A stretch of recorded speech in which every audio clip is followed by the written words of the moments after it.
14 April কেন্দ্রের তরফে জাতীয় ছুটি ঘোষণা করা হলো। ওই দিন সংবিধান প্রণেতা ডক্টর ভীমরাও রামজি আম্বেদকরের জন্মদিন। সমাজ ও সংবিধান অবদানের জন্য আম্বেদকরকে শ্রদ্ধা জানাতে শুক্রবার কেন্দ্রের তরফে 14 এপ্রিল জাতীয় ছুটির ঘোষণা করা হয়।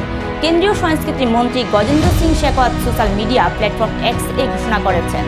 এক্স ওয়ান্ডালারে কেন্দ্রীয় মন্ত্রী লিখেছেন, সংবিধানের স্থপতি, সমাজের সাম্যের এক নতুন যুগ প্রতিষ্ঠাকারী আমাদের শ্রদ্ধেয় বাবা সাহেব ডক্টর ভীমরাও আম্বেদকরজি এখন তার জন্মবার্ষিকীতে সরকারি ছুটি থাকবে।